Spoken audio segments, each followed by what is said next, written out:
del pasaje que hemos leído en Primera de Timoteo, este capítulo 2. Voy a repetir solamente versículos 4, 5 y 6. 4, 5 y 6 de Primera de Timoteo 2. Dice: el cual quiere que todos los hombres sean salvos y vengan al conocimiento de la verdad, porque hay un solo Dios y un solo mediador entre Dios y los hombres, Jesucristo hombre, el cual se dio a sí mismo en rescate por todos, de lo cual se dio testimonio a su debido tiempo. Necesitamos hacer una recapitulación rápida de lo que estamos viendo en los sermones de los domingos en mediodía. Algunas personas nos visitan, otras personas no han estado en toda la serie, de tal manera que es importante hacer una recapitulación rápida de este asunto. Hemos estado hablando de un tema que es importante para nosotros en este mes, el mes de octubre. Hemos dicho que universalmente, en todo el mundo, pues, se está celebrando, se está anunciando, se está contando el tema de la Reforma Protestante.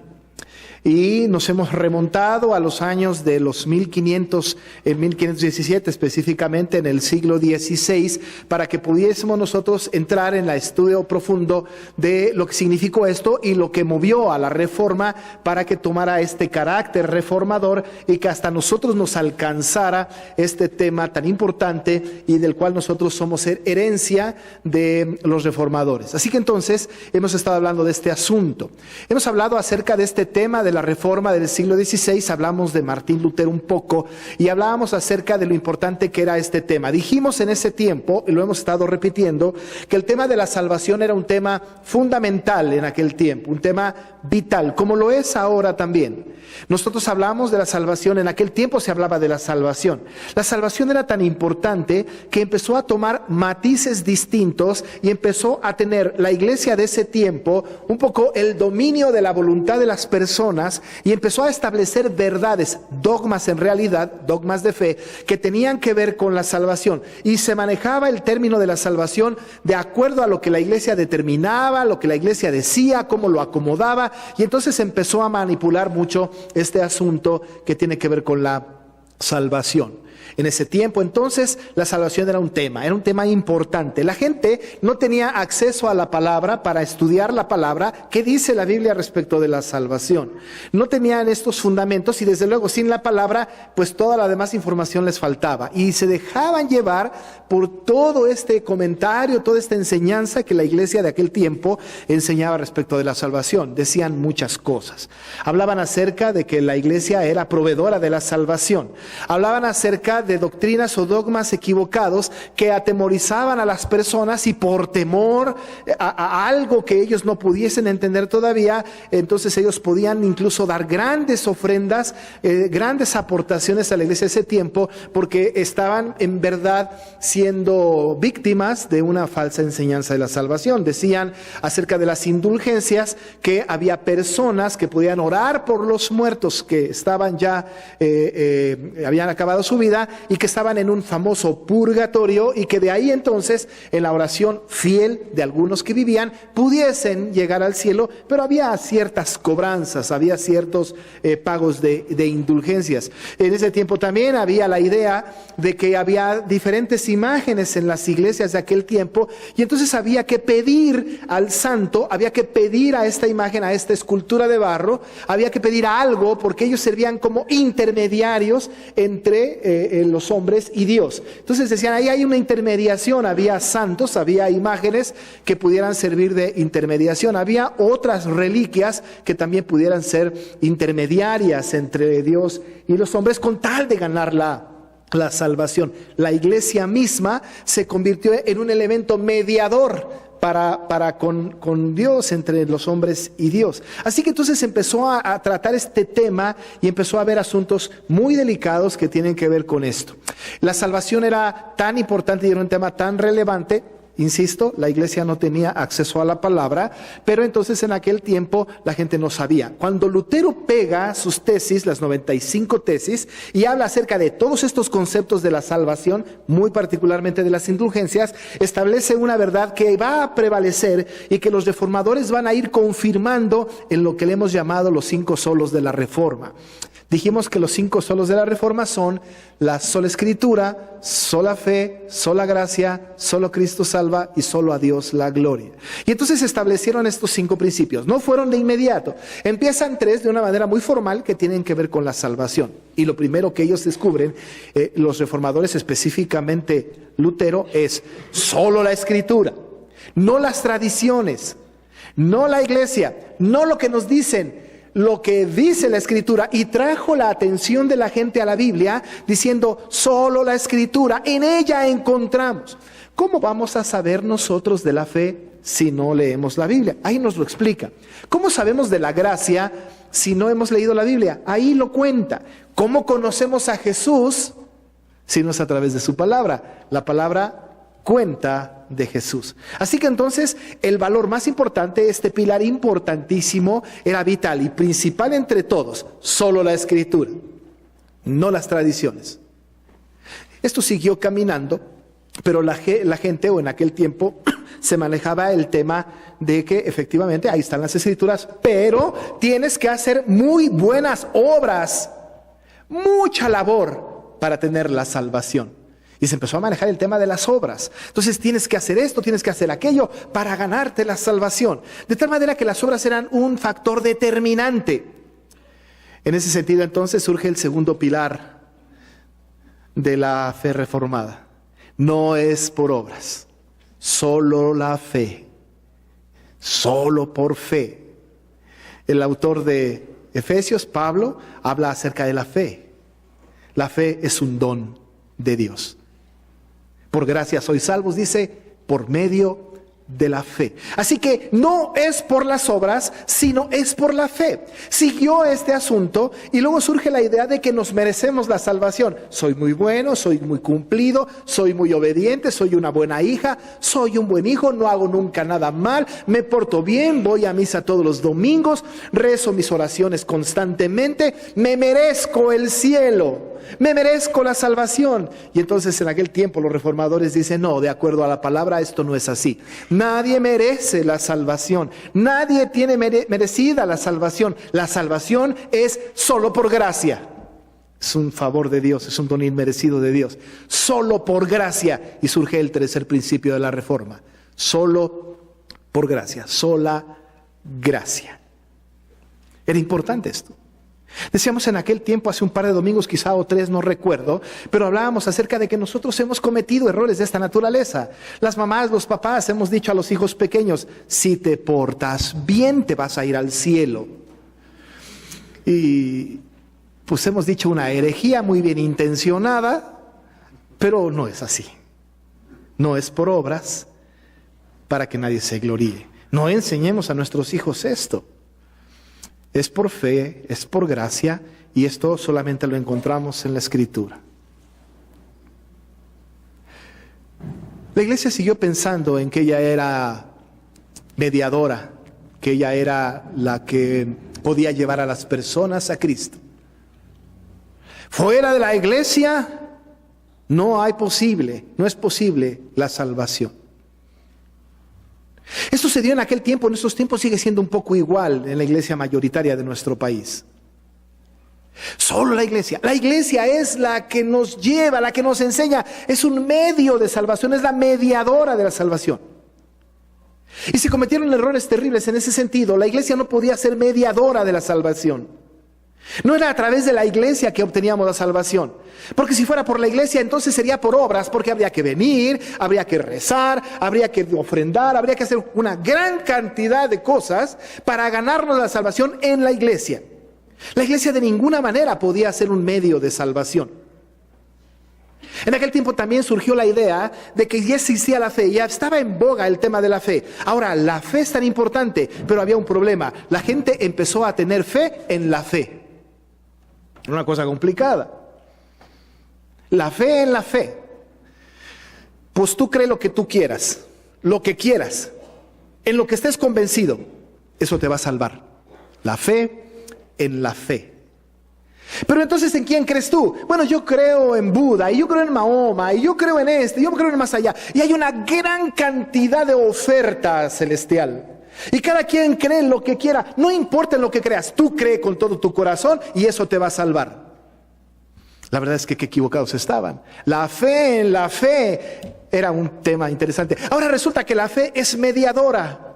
No es cierto, no es verdad que la fe es mediadora. Y la iglesia estaba enseñando estas cosas. Algunos más tenían fe en la oración. Y yo he escuchado gente que le dice a otras personas no cristianas: mira, solamente ora al Señor y tus problemas se van a acabar. Ora con fe, cree en tu oración. Ahora, pero yo no conozco a Dios. Yo no sé, para mí Jesucristo no es Dios. No importa, tú ora. Y si oras, se van a acabar tus problemas. La fe en la oración. Ahora resulta que la oración es mediadora. La iglesia tenía muchos errores. Seguimos teniendo errores hoy día en este asunto. Seguimos poniendo la fe en la oración. Seguimos poniendo la fe en la fe misma. Algunos incluso ponen su esperanza en la iglesia. Algunos piensan que venir todo el tiempo a la iglesia, cumplir en la iglesia, estar en la iglesia, puede resultar en salvación. La iglesia no es mediadora. La fe no es mediadora. La oración no es mediadora. Pero peor, nosotros mismos no somos mediación. Muchos de los que estamos aquí nacimos en un hogar cristiano. Yo nací en un hogar cristiano. Muchos nacimos en un hogar cristiano.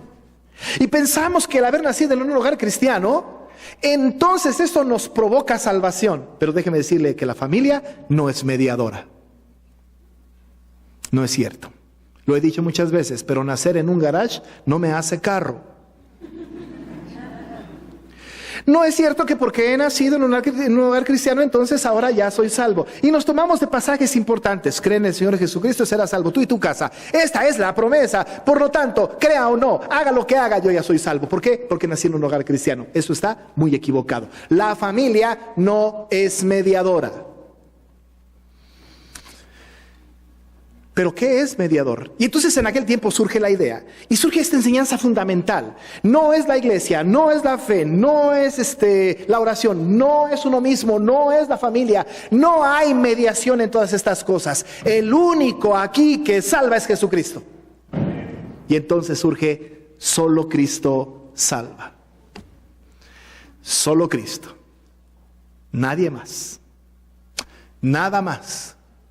Solo Cristo salva. Ni la naturaleza, aun y cuando cuente la gloria de Dios y el firmamento anuncie la obra de sus manos, ni la naturaleza puede otorgar salvación al hombre.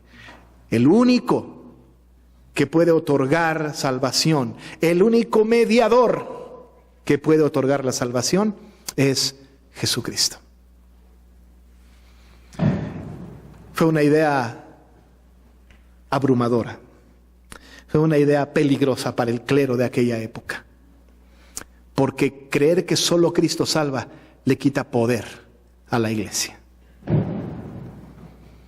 Y la iglesia no está lista, o no estaba lista, para perder poder.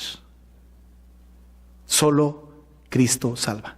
No el Papa, no la iglesia, no las oraciones, no la fe, no la familia, no las costumbres, no los santos, nada. Solo Cristo salva. Y en ninguno otro hay salvación, porque no hay otro nombre dado a los hombres debajo del cielo en el cual podamos ser salvos. Solo Cristo salva. Y esta verdad no es una verdad que se les ocurre de repente, es una verdad emanada de la palabra. Y aquí el apóstol Pablo a Timoteo le está diciendo esta verdad absoluta. Está muy preocupado Pablo por Timoteo. Le tiene que avisar acerca de los días difíciles, le tiene que avisar acerca de los falsos maestros, advertirle sobre las falsas doctrinas. Van a venir doctrinas equivocadas, tienes que tener mucho cuidado. Debes de ir con mucho cuidado para que nosotros mostremos que Jesucristo es el único que salva. Dice el versículo 14 del capítulo 1, pero la gracia de nuestro Señor fue más abundante con la fe y el amor que es en Cristo Jesús. El tema central de Cristo está aquí. El tema central de Cristo está en toda la palabra. Y Pablo quiere decirle a Timoteo lo importante del asunto y decirle acerca de la salvación. La salvación es algo que viene de Dios para sus redimidos y que no hay manera de llegar a Él si no es a través de Jesucristo. Mire cómo lo dice. En el capítulo 2, los versos que hemos leído, él está hablando acerca de la oración, está haciendo una palabra muy fuerte. Exhorto ante todo a que se hagan rogativas, oraciones, etc. Está hablando de la oración, quiere que estemos orando y que estemos orando constantemente.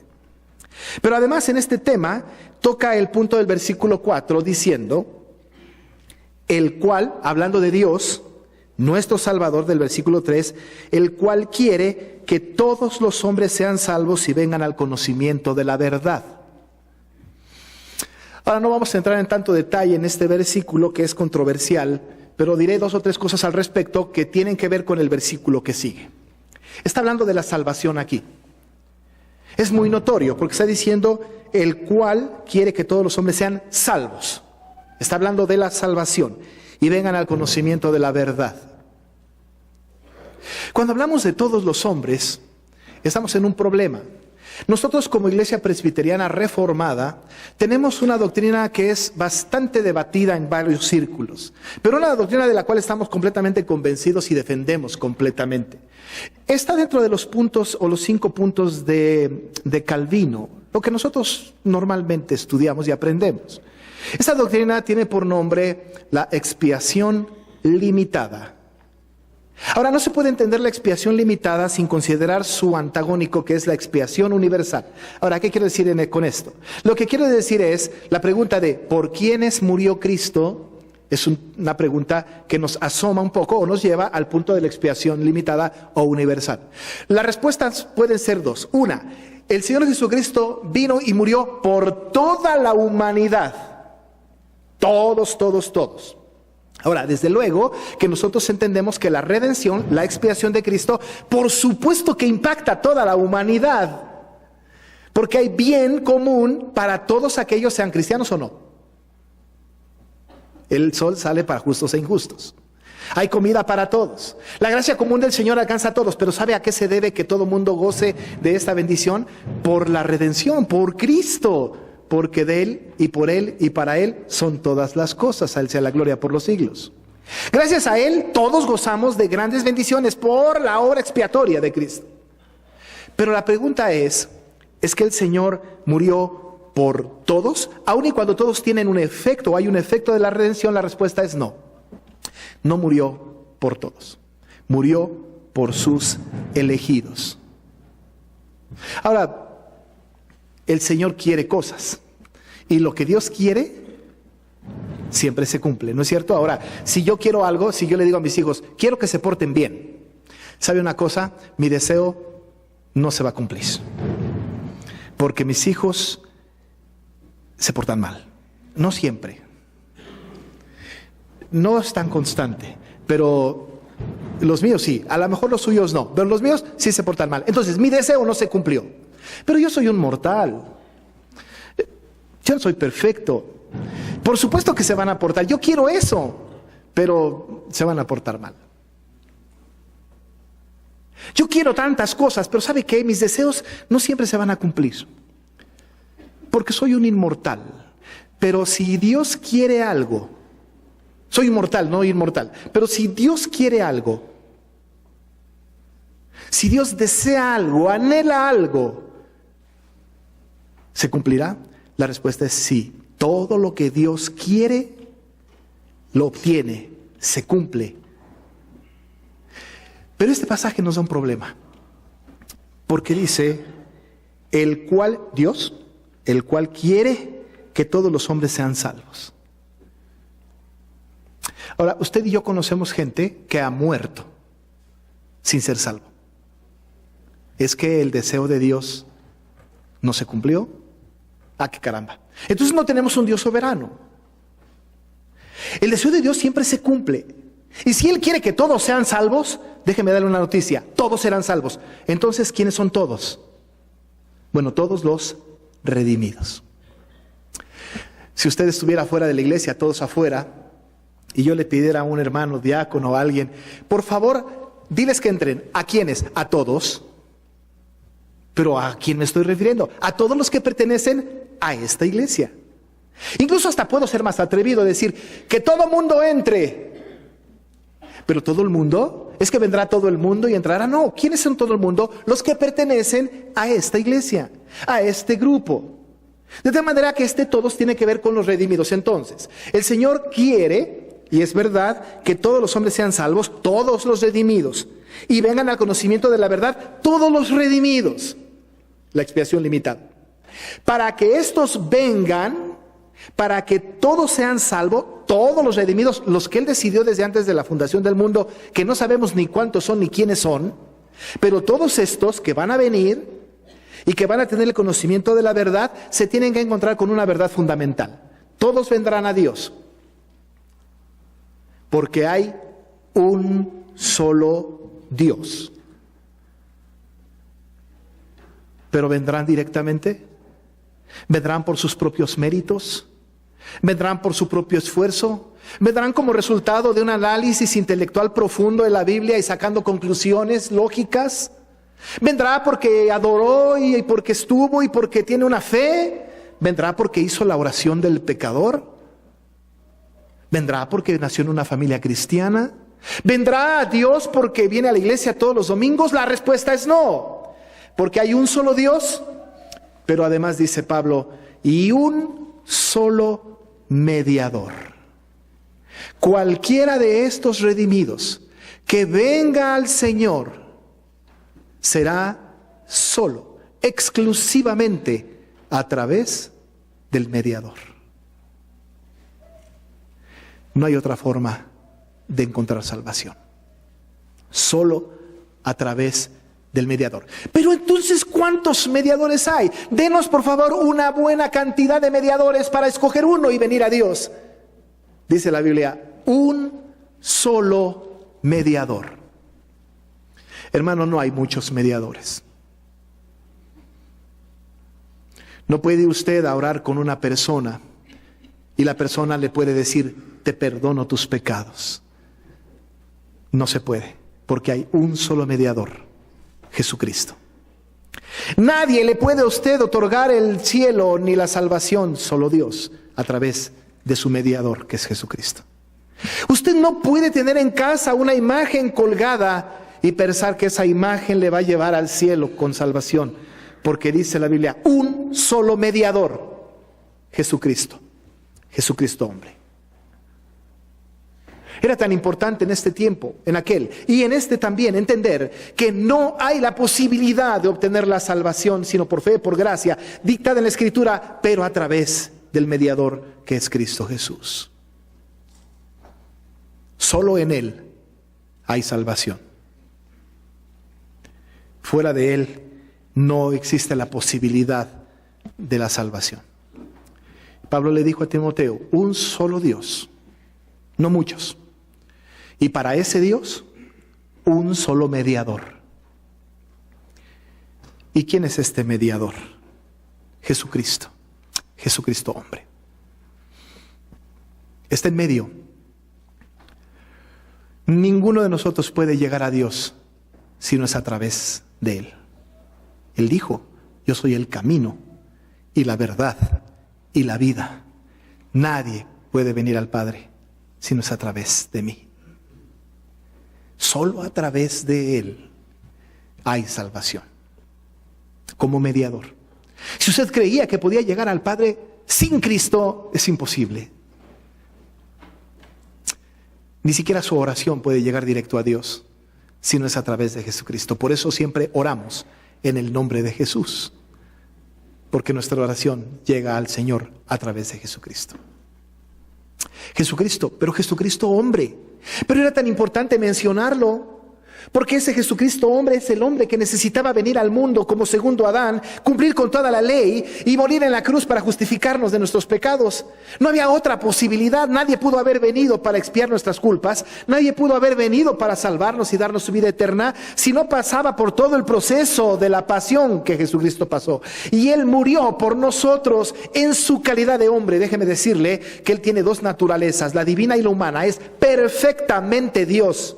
Es perfectamente hombre, y en esta condición de hombre se humilló hasta la muerte y muerte de cruz. En esta condición de hombre se entregó a sí mismo voluntariamente para ser un mediador, y nosotros tenemos el mediador de un nuevo pacto, dice el autor de Hebreos. Este es Jesucristo, el gran sumo sacerdote. Y el autor aquí, Pablo, le está diciendo a Timoteo esta verdad en el versículo 6, el cual se dio a sí mismo en rescate por todos.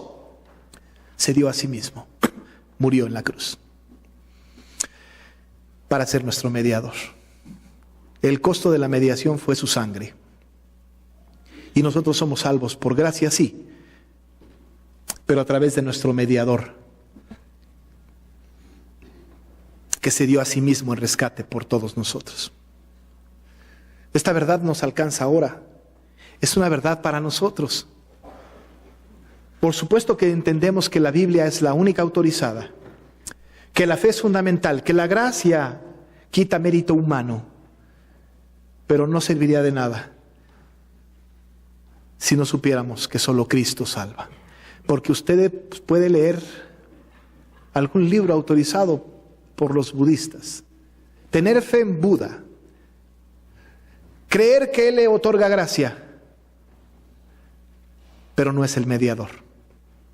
El único mediador es Cristo, porque hay un solo Dios y un solo mediador entre Dios y los hombres, Jesucristo hombre. En Él pusimos nuestra confianza, y la Reforma tiene un gran sentido con estos postulados y esta verdad. Hermano, solo Cristo salva. Si usted viene por primera vez y no escuchó esta verdad antes, déjeme decirle, solo Cristo salva, no la iglesia, no las tradiciones, no la fe, no la gracia como la concebimos, sino solo Cristo. Es el único que puede salvar, y a Él la gloria por todos los siglos. Oremos. Señor, nosotros podemos entender con toda claridad que la obra expiatoria de Jesús, que la realizó en favor de todos aquellos que Él eligió o que tú elegiste desde antes de la fundación del mundo, se cumplió, se está cumpliendo, se cumplirá. Porque tú no quieres que los hombres se pierdan, aquellos que escogiste, sino que todos los que elegiste procedan al arrepentimiento y vengan a tus pies. Pero no a través de ningún medio humano posible, sino a través del único mediador, Cristo Jesús. Señor, si hay alguien en este lugar que no te conoce, muéstrale si es tu voluntad, si es llamado o llamada por ti, muéstrale que el único camino es Jesús. Dale salvación. Gracias, Padre, por esta palabra que nos permites meditar en el nombre de Jesús. Amén. Nos ponemos de pie para recibir la bendición de nuestro Dios. Y ahora que la gracia de nuestro Señor Jesucristo, el amor de Dios el Padre y la comunión con el Espíritu Santo sea con cada uno de ustedes desde ahora y para siempre. Amén.